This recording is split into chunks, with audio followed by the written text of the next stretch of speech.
Venezuela. As afinidades entre bolsonarismo e chavismo são surpreendentes.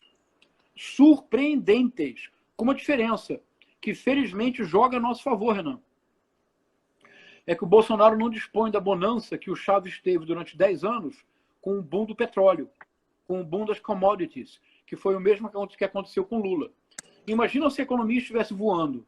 Nós não estaríamos aqui agora fazendo essa live. Eu tenho certeza disso. Agora, antes de nós terminarmos, posso falar de um tema que eu acho muito importante e que eu queria, Manda ver. Eu queria realmente propor para a sua reflexão. Assim, o público está todo aqui, estou recebendo um monte de pergunta. Então, assim, quando você quiser aqui a live, assim, não, já de dormir, tchau, você avisa, mas enquanto isso, o pessoal está adorando. Eu quero propor uma reflexão, Renan. E se eu estiver certo na reflexão que eu vou propor, aqui pouco importa se nós somos de esquerda ou de direita, nós temos que unir forças. Porque o que está em jogo é algo muito sério. Eu acho que as pessoas não estão compreendendo. Eu defendo já há mais ou menos um ano que o núcleo do governo Bolsonaro é a guerra cultural. E só hoje as pessoas começam a me levar a sério. As pessoas diziam, não, a guerra cultural é um acaso, é uma aberração. É o Ernesto Araújo que acha que não tem aquecimento global porque ele esteve em Roma e o asfalto estava frio.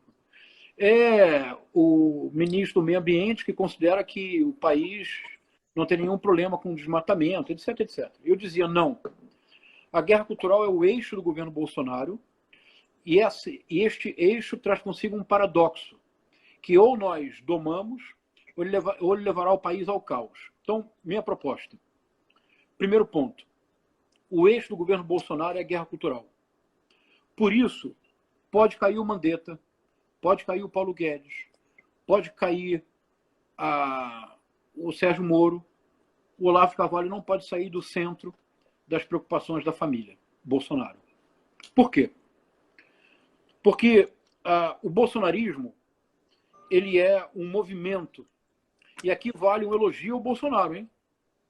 Assim como nós fizemos no início ao Olavo de Carvalho. Honestidade intelectual é tudo.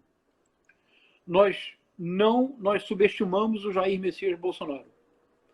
Nós nunca imaginamos que o Bolsonaro seria capaz de produzir um movimento de massas que galvaniza mais do que o lulismo. O lulismo na história brasileira será muito mais permanente para os historiadores. Terá tido efeitos mais profundos na estrutura social brasileira. Mas enquanto movimento que eu espero que seja temporário de massas, o bolsonarismo é mais intenso e tem uma capacidade de manutenção, de mobilização que o lulismo nunca teve. Sim, sim. O Lula foi preso. O Lula teve uma condução coercitiva equivocada, porque ele nunca tinha sido chamado para depor. Fazia parte daquela novela da Lava Jato como um Big Brother e como a grande novela das 9. O Lula foi preso, não aconteceu nada. O Lula foi solto, mas não aconteceu nada. A capacidade de mobilização do Bolsonaro, uma capacidade irracional de mobilização, infensa a qualquer tipo de argumento, de pessoas que paralisam uma ambulância e se orgulham de não permitir que 3 ambulâncias sigam para o hospital. Isso é incompreensível. Então nós subestimamos a capacidade do Bolsonaro de produzir paixão popular. Reconheça-se esse mérito nele. Ainda que seja um mérito para o mal. Mas o bolsonarismo, ele não tem nenhum conteúdo programático. Não existe um projeto de governo bolsonarista, que seria, por exemplo, radicalmente promover a privatização, ou, pelo contrário, promover a reindustrialização do país, ou acabar com as universidades públicas, ou não há projeto. A guerra cultural bolsonarista implica um paradoxo. Ela tem uma imensa capacidade de mobilização das massas digitais, que é um conceito novo que eu estou propondo, porque a irrupção das massas na política mundial acontece de maneira sistemática a partir do colapso provocado pela Primeira Guerra Mundial. É quando as grandes massas urbanas surgem.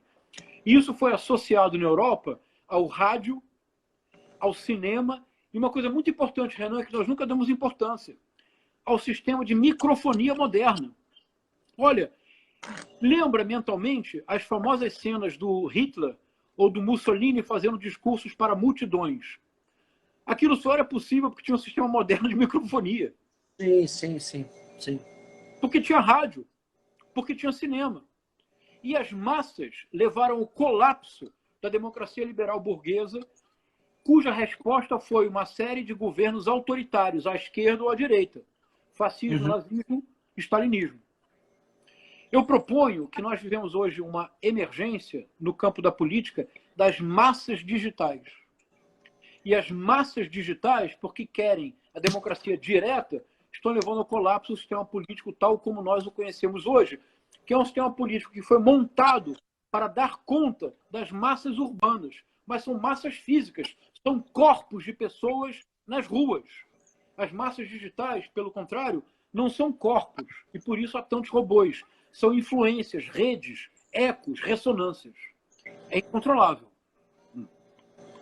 A guerra cultural bolsonarista, ela tem uma enorme capacidade de mobilização, mas ela levará o governo à ruína, se nós nos dermos conta do fenômeno. Porque a guerra cultural implica o necessário colapso administrativo da gestão pública. Implica o necessário déficit cognitivo pelo analfabetismo ideológico. Implica pela retórica do ódio, a dissolução do espaço público. É a maior ameaça que nós vivemos na história política brasileira desde a República. Não há nada semelhante, Renan. Eu fico angustiado porque eu tenho a impressão de que as pessoas não se dão conta da seriedade do problema e perdem tempo fazendo piada da ministra Damares, do ministro Ernesto, do ministro do MEC, cujo nome eu me recuso a pronunciar, porque eu acho esse homem uma coisa absolutamente inqualificável. Ora, não dá para imaginar inqualificável. nenhum sentido a gente ter esse cara como ministro da educação. Este homem, eu não vou dizer o nome dele, este homem é a síntese do que eu digo. Veja. Mas você entende a função dele, óbvio. É um ministro cuja função é narrativa.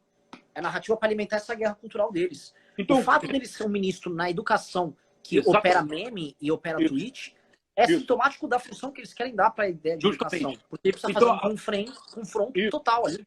Exato. Renan, então a minha angústia é, se o que eu estou propondo, eu não faço nenhuma questão de estar certo, isso é uma tolice, mas se o que eu estou propondo ajuda a entender, aí eu acho que ajuda porque o que você disse é justamente o que eu ia dizer. Veja, este ministro, ele é o que tem a menor execução orçamentária da história do MEC. Nem todo mundo é obrigado a saber. Você sabe porque você está associado ao Kim Kataguiri, ao Arthur do Vale. É do Vale, não é? Duval. A gente sempre fala mamãe falei, né? Mamãe falei. Funciona assim. Se o Ministério tem, imaginemos, 10 bilhões de reais, o povo pensa, em geral, a sociedade imagina, e não tem obrigação de imaginar de outra forma, mas a sociedade imagina que tem um banco, que tem uma conta, e que lá estão 10 bilhões de reais, e que você vai gastar. Não é assim. Você tem um orçamento, ou seja, uma previsão orçamentária de gasto. Você pode gastar até aquele total, mas você não pode, porque tem que ser aprovado na LDO do ano anterior, até setembro, outubro, da LDO. Pois bem, uma vez que você tem uma previsão orçamentária, você apresenta propostas de gasto. Você tem que fazer, através de edital, licitação. A licitação sendo aprovada pelo TCU, você faz um empenho, ou seja, você contrata o serviço e você joga para frente o pagamento.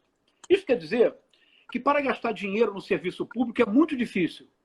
Você tem que ter previsão orçamentária, você tem que ter liberação da previsão orçamentária, pode haver contingenciamento, você tem que ter edital, você tem que ter licitação, a licitação tem que ser aprovada pelo TCU, o TCU tem que aprovar o empenho tem que sair, tem que ser tramitado, tem pessoas certas que assinam os empenhos, não é qualquer pessoa que pode assinar, tem técnicos específicos para gerir o orçamento. Então, para você gastar dinheiro no serviço público, tem que trabalhar. O ministro Mendonça Filho, que era do DEM, eu não tenho nenhuma afinidade ideológica com o Mendonça Filho, mas bato palmas para ele. A média de execução orçamentária do Mendonça Filho beirava 90%. Renan, é excepcional em termos de serviço público. Isso mostra que ele ficava o dia inteiro na cadeira do Ministério trabalhando. A menor execução orçamentária da história do MEC é deste ministro. Não chegou a 50%. Como resultado da Lava Jato, o MEC recebeu 1 bilhão e, se eu não me engano, 600 milhões de reais. O ministro Alexandre de Moraes, numa decisão que tem mais ou menos algumas semanas, transferiu este dinheiro para o combate ao Covid-19, não porque o Ministério tenha tido uma atitude altruísta e tenha aberto mão de 1 bilhão e 600 milhões de reais.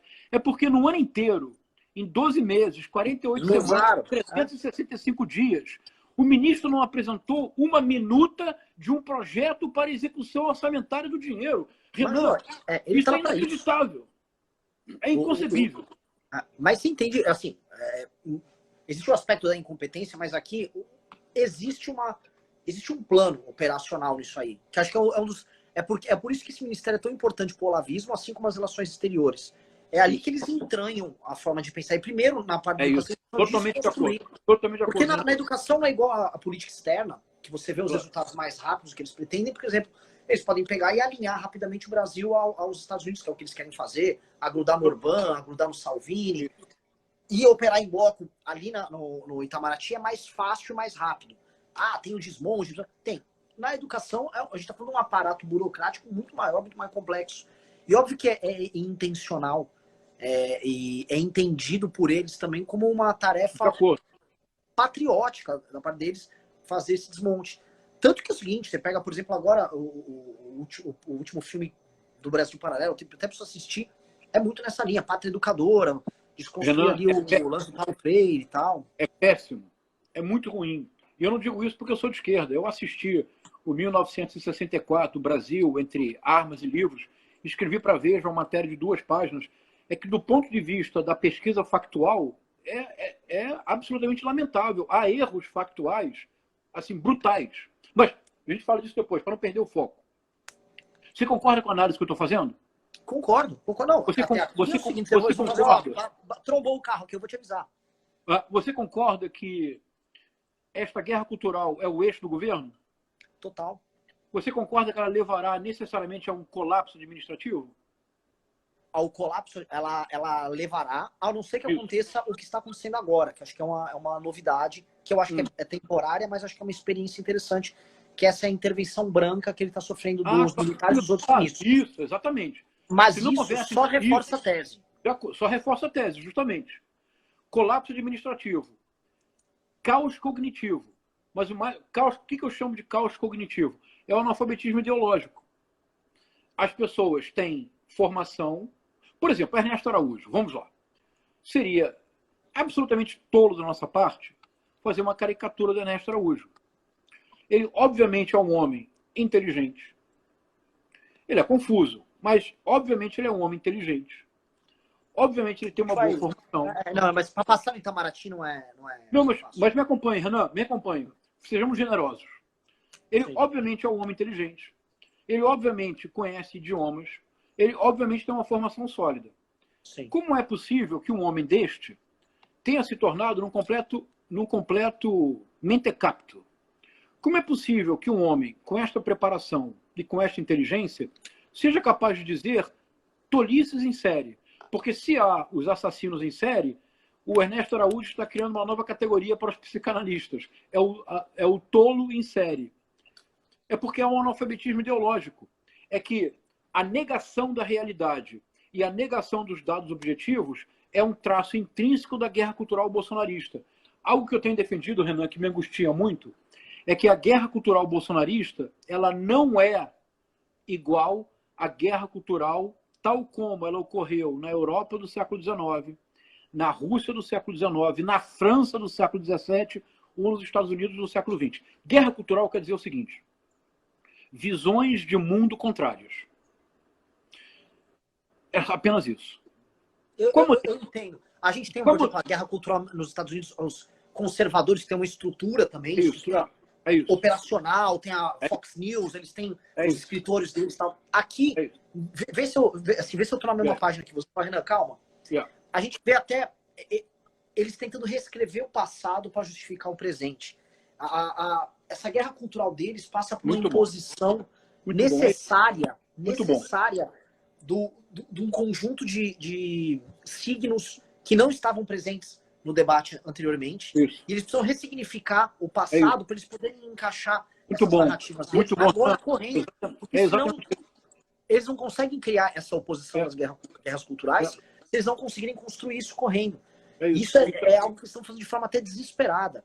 Isso é muito importante, Renan, porque boa parte da esquerda, e mesmo de alguns analistas de direita, procuram associar a guerra cultural bolsonarista às guerras culturais em curso no mundo. É um equívoco. Sim.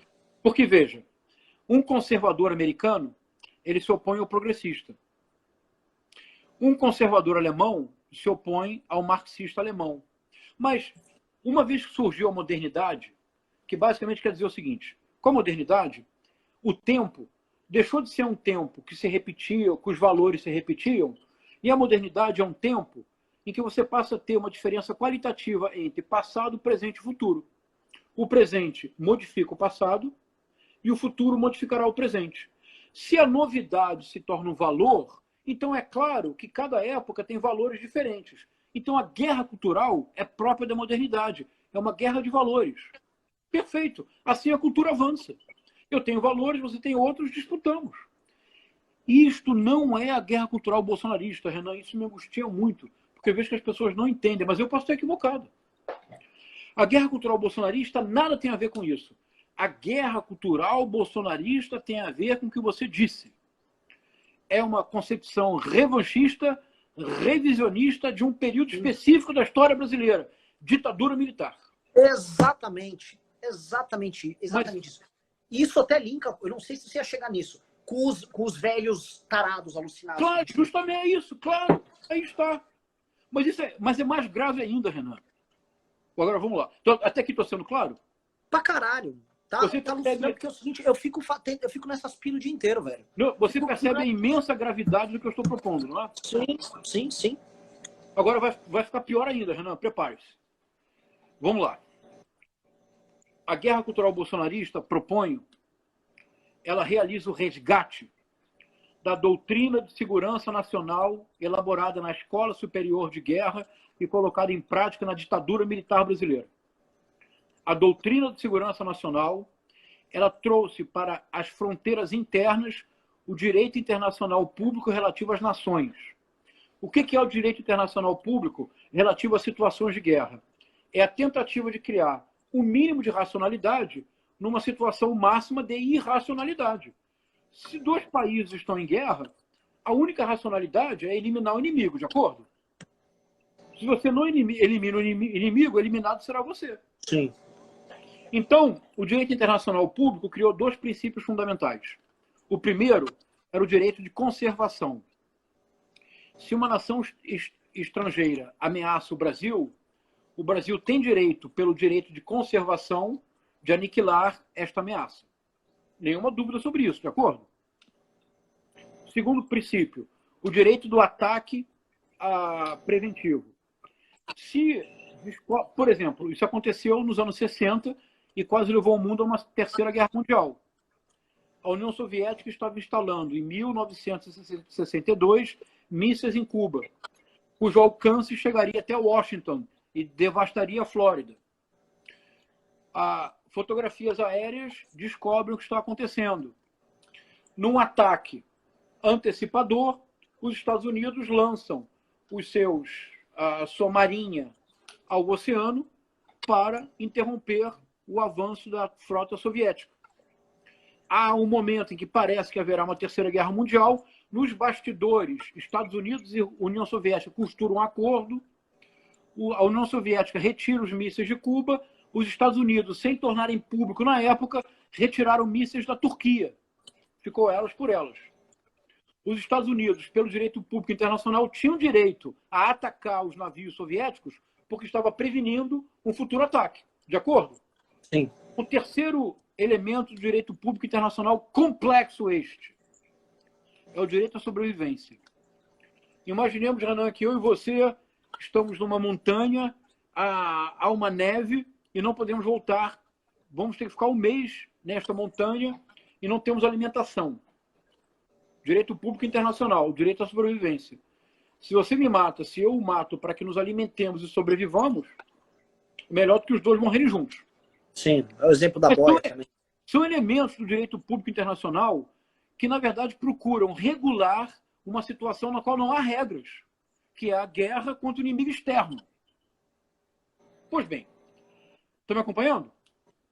A doutrina de segurança nacional desenvolvida na Escola Superior de Guerra, adotada e que justificou as arbitrariedades da ditadura militar brasileira, adotou estes princípios para o inimigo interno, que era a esquerda, e a esquerda armada. Porque para o exército brasileiro, a esquerda armada era o inimigo interno externo, porque é associado ao movimento internacional. A doutrina de segurança nacional tem como consequência necessária a eliminação do inimigo interno. Vou repetir.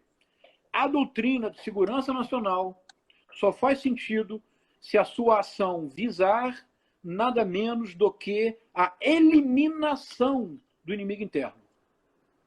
Renan, eu descrevi ou não descrevi o bolsonarismo? Sim, eu entendo o ponto central de que eles adaptam esse tipo de doutrina para hoje. Por isso que quando eles falam no AI-5... Porque, assim, mas isso é muito perigoso. Dos adversários políticos. Isso é muito perigoso. Sim. E é por isso que eles operam tanto a ideia do AI-5 enquanto discurso. É um AI-5 narrativo, é um AI-5 simbólico que eles querem operar. Qual é o verbo dominante nos discursos bolsonaristas? Acabar, eliminar... Isso. É isso. Qual é o substantivo dominante? No do Olavo limpeza. Né? Mas, E tudo... Mas agora tudo fica pior. Tô falando muito, não? Não, pelo amor de Deus. Tô sendo claro? Tá aqui pra isso, porra. Vamos lá. A construção tá rolando. Então vamos lá. Eu vou terminar a parte da guerra cultural e eu espero realmente que se compreenda que a guerra cultural é o eixo do governo Bolsonaro e é a ponta de lança de um projeto autoritário que nós só seríamos capazes de superar se nós o compreendermos. Sim.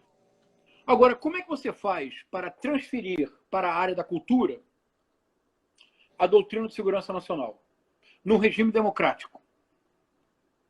Ora, na campanha, o Bolsonaro não apenas brandiu um microfone como se fosse uma metralhadora dizendo que iam metralhar os petistas, lembra disso? Lembro. Tava no norte, tava no norte do Brasil, acho isso aí. É no norte, eu estou citado agora, exatamente. Como ele usou uma metáfora de triste memória. Ele disse que os inimigos iam para a ponta da praia, lembra disso? Lembro. Você sabe o que significa ponta da praia na linguagem militar da ditadura? Não. Desovar os cadáveres. Eliminação física. Em tempos de regime democrático, você não pode fazer isso, simplesmente eliminar fisicamente. O que você faz? Você faz duas coisas. Você elimina simbolicamente. O que as redes digitais, redes sociais e as massas digitais bolsonaristas realizam, se não um sacrifício constante de uma enorme crueldade simbólica? Sim, você conhece o Luciano Ayano? Ou já ouviu? Conheço o trabalho dele. Ele fala muito sobre isso, porque as redes sociais permitem que as pessoas façam essas execuções e eles têm todo o rigor e a ritualística disso aí. Exatamente. E é um momento assim de celebração. É tipo aquelas coisas que eu tinha na Idade Média, quando você vai torturar um cara aqui em Praça Boa, botar fogo no traidor. É isso mesmo. No herege, é um ritual catártico. É isso mesmo. Exato. É um bode expiatório. O bolsonarismo não existe sem criar bodes expiatórios. De Gustavo Beriani a Joyce Hasselmann, agora ao ex-ministro da Saúde. Sempre é um bode expiatório. Sempre tem que ter um inimigo, que é a única forma de ocultar o vazio do próprio bolsonarismo. Como o bolsonarismo é vazio de conteúdo, é preciso ter inimigo o tempo todo. Mas para ter inimigo, tem que negar dado objetivo. Se você nega dado objetivo, você não tem administração pública, é um colapso total. Vou terminar a parte da guerra cultural agora com a cereja do bolo. Como é que você traduz, em tempos de democracia, o princípio da doutrina de segurança nacional de eliminação do inimigo interno? Ora, Em 1985, veio à luz no Brasil, eu acho que você nem era nascido, né? Eu sou de 84. Ah, você tinha 1 ano, eu tinha 20. Em 1985, um livro foi lançado no Brasil que foi uma autêntica revolução.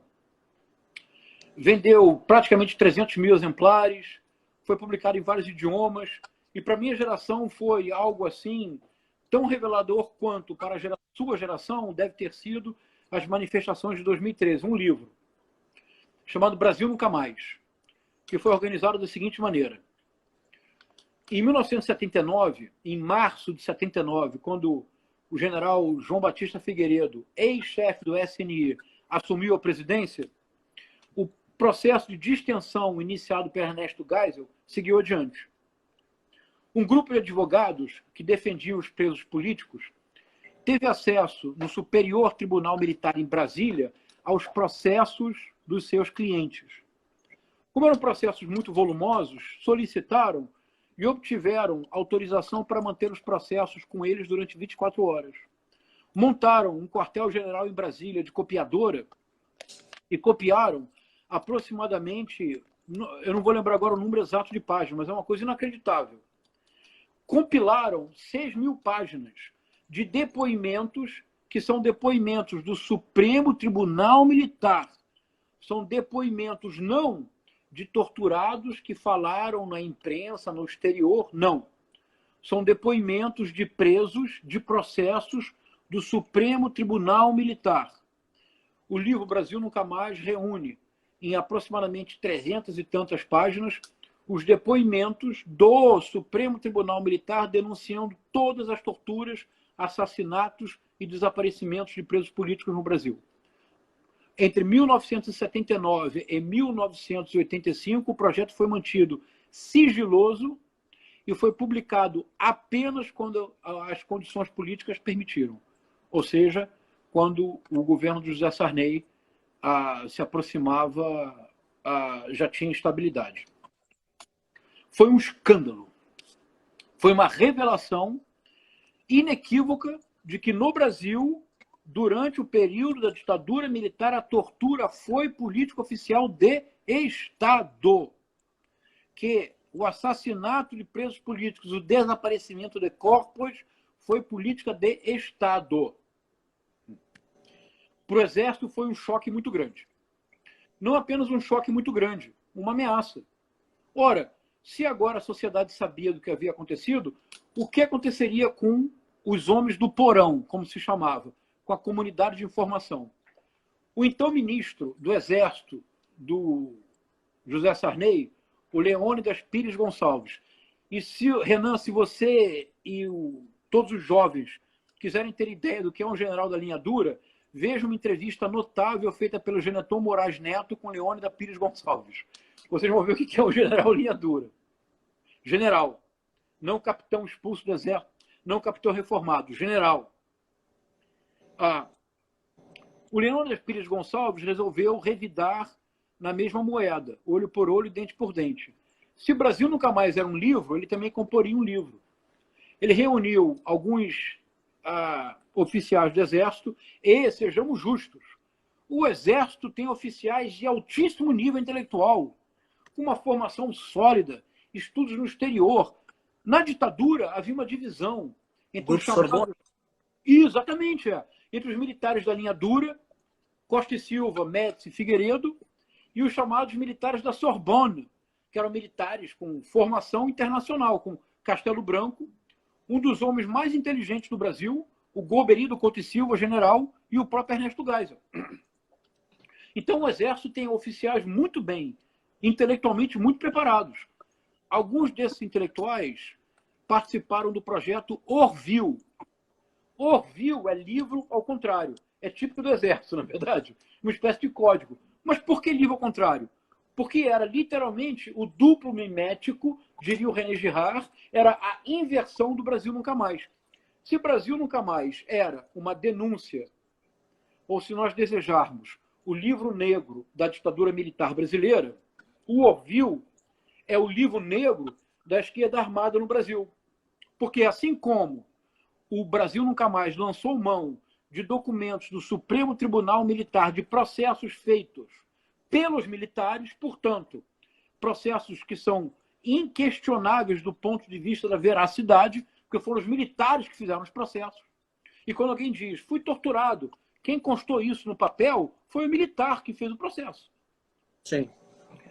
O Orville fez a mesma coisa, lançou mão, sobretudo, dos arquivos do Centro de Informações do Exército, que era o mais importante, mais poderoso, mais rígido setor da repressão durante a esquerda armada no Brasil, sobretudo entre 1968 e 1974, e lançando mão desses arquivos, fez o oposto do Brasil Nunca Mais. Fez um levantamento do que foi atribuído pelo Exército como sendo as mortes e os crimes cometidos pela esquerda armada. Era o oposto, inverso, do Brasil Nunca Mais. Mais do que isso, Renan, o que eu vou dizer agora para você, espero que surpreenda você e a todos, porque é o discurso do Bolsonaro, é o discurso do Olavo de Carvalho, é o discurso do ministro do MEC, cujo nome me recuso a pronunciar.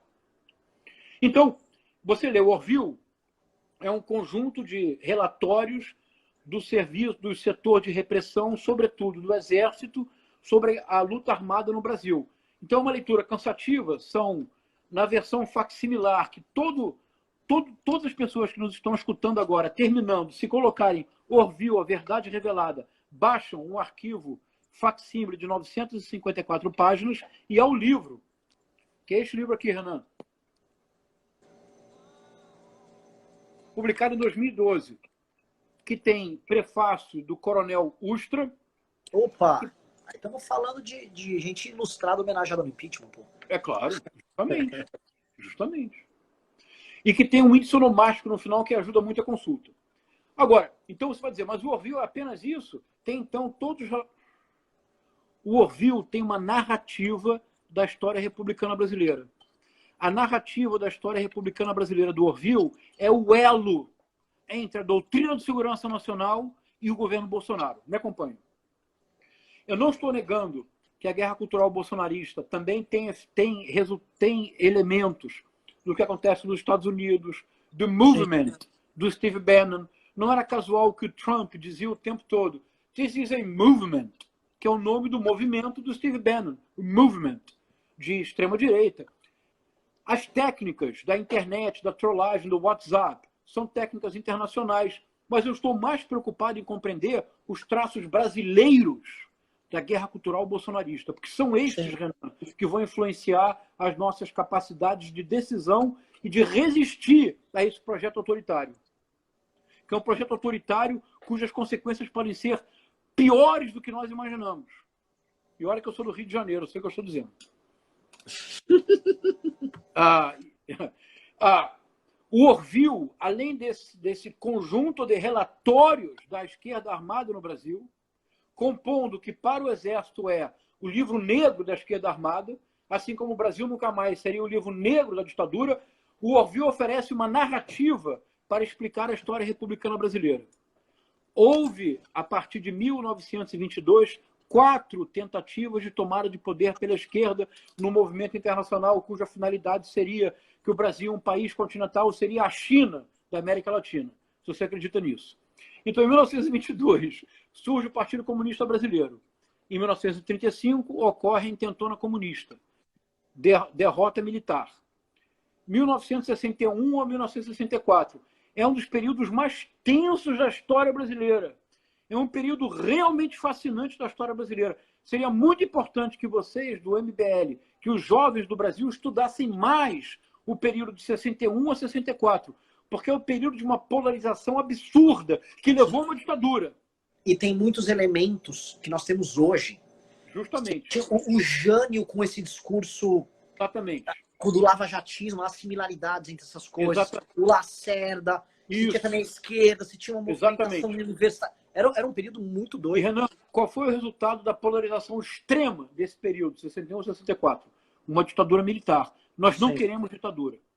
Nós da esquerda e vocês da direita, nós queremos democracia. Nós queremos tentar convencer a sociedade, eu quero convencer a sociedade que um projeto à esquerda é o que a sociedade precisa. Vocês vão tentar convencer a sociedade que um projeto liberal à direita é o que a sociedade precisa, não é isto? e nós vamos tentar convencer a sociedade com os nossos argumentos. Eu não vou tentar eliminar você, eu não vou tentar destruir quem pensa diferente de mim. O bolsonarismo é eliminação e destruição. Não nos enganemos. Sim. Não nos enganemos. Vejamos o discurso dessas pessoas. Vejamos o que eles fizeram simbolicamente com quem ousou discordar. Foram eliminados da maneira mais cruel possível simbolicamente. Ou não? Sim, concordo, Gênero Legal. Então, concordo, 61 ou 64? A gente entende, eu entendo isso porque eu sou uma das pessoas que já fui vítima de assassinato de reputação da parte deles também. O MBL, como instituição, já foi morto. Tanto que o MBL acabou. Nem citem o MBL, acabou. É a lógica operacional deles. É a lógica. Mesmo. 61 e 64, o Exército venceu de novo. Entre 68 e 74, a esquerda armada tentou tomar o poder no Brasil. O Exército venceu de novo. Aí o Orville diz o seguinte, olha, me acompanha agora, Renan, você vai se divertir com isso. E se você quiser depois, o Orville tem 1000 páginas, você não vai ler, eu li todas, mas eu sou maluco. Depois eu mando para você, você manda o pessoal aí na live, para baixar o facsímile na internet, eu digo quais as páginas precisam ser lidas. São umas 40 ou 50 páginas que tem essa narrativa. Então diz o Orville, em 1974, a esquerda mudou de estratégia. Adotou uma estratégia baseada em Marcuse, isso está escrito no Orville, e em Gramsci, para tomar o poder pela infiltração na sociedade. E então aconteceria o momento mais perigoso da tentativa de tomada de poder, porque não seria uma tentativa pelas armas, mas sim pelos livros. Ah, velho. Não está escrito. Não confia em mim. Eu vou dizer está escrito. Está escrito. O Brasil Paralelo é uma vulgarização do audiovisual da narrativa do Orville. O homem da caserna que chegou à presidência teve a sua mentalidade forjada pelo Orville.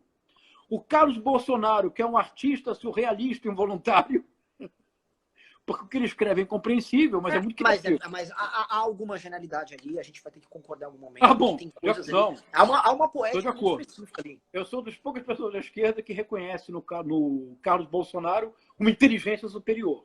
Para o mal, mas uma inteligência superior. Esta narrativa está no Orville. Agora, Renan, eu demorei muito a compreender isso. Por que 1974? Duas explicações. Você me acompanhou? Não. Isso aqui, esse gancho, assim... É quase inacreditável, não é? Agora, vou concluir o gancho. Continua que eu tenho muita pergunta sobre este elemento. Eu vou concluir o gancho e volto atrás. O atual senhor que ocupa o mais importante Ministério da República, porque o mais importante ministério deste país é o Ministério da Educação. O senhor que ocupa o mais importante Ministério da Educação é um papagaio do Orville. Tudo que ele fala é uma repetição do que eu disse agora, ou não? Sim. Está tudo no... Ele faz uma segunda derivada. Vai. É isso. Agora, como é que o Orville serviu para a transição para a guerra cultural? Num regime democrático, infelizmente, para os bolsonaristas, você não pode me levar para a ponta da praia. Por enquanto, pelo menos. Sim. Agora, o que você pode fazer, então? A guerra cultural bolsonarista traduz a doutrina de segurança nacional para o ambiente democrático através, não da eliminação física dos opositores, através, 1, da eliminação simbólica, 2, da destruição das instituições associadas à cultura, educação, ciência, tecnologia, cidadania e meio ambiente. Esta é a função principal. Então, Renan, a minha angústia é que, se eu tiver razão, essa análise faz sentido para você? Pra caralho. Assim, você está trazendo alguns elementos que... Essa do Orville aí, eu tô tipo, plau.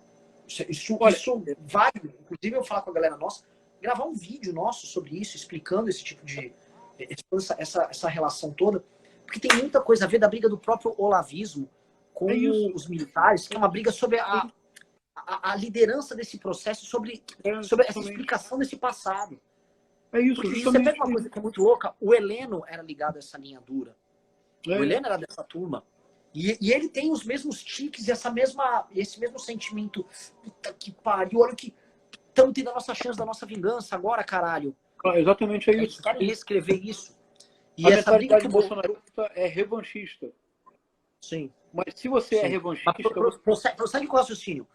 Então é isso. Então, a guerra cultural bolsonarista não pode ser compreendida se nós não a associarmos a um movimento transnacional de ascensão da direita nos últimos 10, 15 anos, de acordo.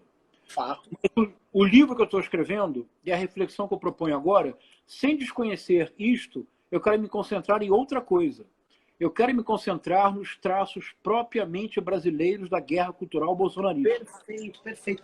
Porque tem muita gente que quer explicar esse fenômeno da direita brasileira pegando esses elementos da direita internacional e sempre dá em confusão. Sempre dá em confusão. É isso. Porque e tem esse aspecto central que é a apropriação também que eles fizeram do fenômeno. É isso, justamente. É isso. Então, qual é o grande mérito do Carlos Bolsonaro? Porque, veja, eu considero que hoje, que a partir de aproximadamente 2005, como eu estudei nos Estados Unidos, já dei aula nos Estados Unidos, morei muito tempo nos Estados Unidos. E eu nunca tive preconceito. Eu assisto YouTuber de direita. Se você não vai acreditar, mas eu assisto Bernardo Pires Kister. Caralho, velho. Você é um cara raçudo. Que o meu lugar no céu já está assegurado. Pois é. Eu tenho um belíssimo menu de youtubers bizarros de direita. Eu recomendo. Eu assisto o Nando Moura. Eu me diverti muito com a passagem do Nando Moura. Sim, herói a um crítico radical. Eu acho maravilhoso. Eu assisto os youtubers de esquerda, o Henri Bugalho. Eu sempre achei que Bugalho não era um nome, era um pseudônimo. Eu assisto culto de igreja evangélica. Porque, agora me acompanha, Renan, o último ponto da guerra cultural bolsonarista. Esse é muito complexo. Nós não temos capacidade total de compreensão e nós temos, em geral, um ar de superioridade em relação ao que eu direi agora, que eu acho que é profundamente equivocado. Você leu o livro publicado pelo Edir Macedo em 2019?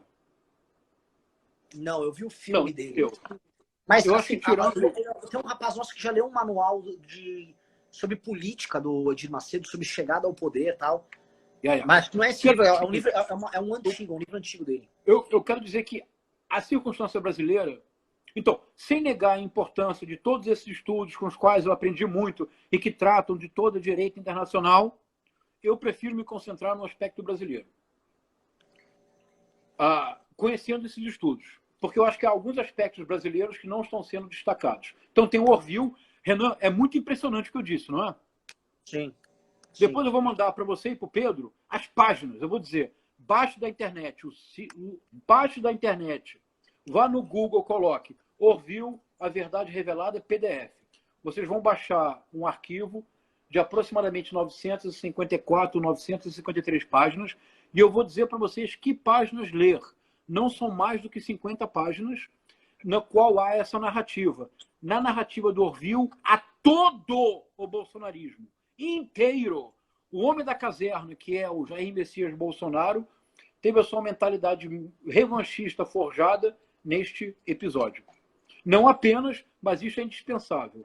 Porque, então, a guerra cultural é a destruição das instituições. E aqui, Renan, você pode ser de direita, eu posso ser de esquerda. Eu não posso acreditar que alguém de direita que tenha cérebro possa acreditar que o CNPq e a CAPES precisam ser destruídos. Porque sem CNPq e CAPES não há pesquisa. Sim. Eu não posso acreditar que uma pessoa de direita apoie o desmonte e a destruição do IBAMA. Eu não posso acreditar que uma pessoa de direita que tem o mínimo de visão e que tem um projeto para o país possa apoiar a destruição das reservas indígenas. Percebe o que eu estou dizendo? Então, eu concordo com o seu ponto. Inclusive, se for falar com a agricultura organizada no Brasil hoje... Barbaridade, nossa. A agricultura organizada não está junto com esse papo. Eu estou falando assim, das principais instituições... Do agronegócio. Lógico que existe a tensão entre o agronegócio e o meio ambiente. Existe, eu não estou falando que não, está todo mundo feliz, se abraçando. O que eu estou falando é que esse tipo de atitude violenta, revolucionária que eles têm com essas instituições não combina nem com a agricultura organizada. Justamente. Que já está tendo problemas em mercados como o europeu por causa disso. Isso. Aí que eu digo que a guerra cultural, o paradoxo dela é o seguinte. Sem guerra cultural, o Bolsonaro não chegava ao poder. Com a guerra cultural, o Bolsonaro não governa. Esse é o paradoxo. Sim. Mas o Bolsonaro não pode abrir mão da guerra cultural, porque ele é vazio, ele não tem projeto. Se o Bolsonaro abre mão da guerra cultural, vão começar a investigar o Flávio Bolsonaro no Rio de Janeiro. Uhum. Se o Bolsonaro abre mão da guerra cultural, vão investigar os gastos que ele teve no gabinete dele como deputado. Se o Bolsonaro abre mão da guerra cultural, que inventa um adversário, que mobiliza as massas, que faz com que se esqueça o vazio ou o passado do Bolsonaro, vão descobrir que a filha do Fabrício Queiroz, que é uma personal trainer, ao que parece, de grandes méritos e de muito profissionalismo, era funcionário do Jair Messias Bolsonaro em Brasília e atendia no Rio de Janeiro. Sim. A narrativa de que o Bolsonaro é antissistêmico cai em 10 minutos se o Bolsonaro abrir mão da guerra cultural. Ele não pode abrir mão da guerra cultural. Com a guerra cultural, ele não governa. Qual é a única opção lógica que ele possui? Se tratasse do poker, é um all-in. Ele vai jogar todas as fichas num golpe autoritário. Qual é a nossa tarefa, esquerda e direita? É que nos unamos numa reflexão para compreender o que está acontecendo, para que nós tenhamos condições reais de reagir. Nós só teremos condições reais de reagir se nós passarmos da caricatura do Bolsonaro, e diria o ministro, cujo nome eu não pronuncio, do Bolsonaro e os seus acepipes, nós passarmos da caricatura à caracterização. Agora, a caracterização do bolsonarismo é um pesadelo. Dizia o James Joyce que a história é um pesadelo do qual não queremos acordar. O bolsonarismo é um pesadelo que não podemos permitir que acorde. Para isto, hoje, direita e esquerda, mantemos sempre as nossas diferenças. Eu teria um projeto que não é o seu.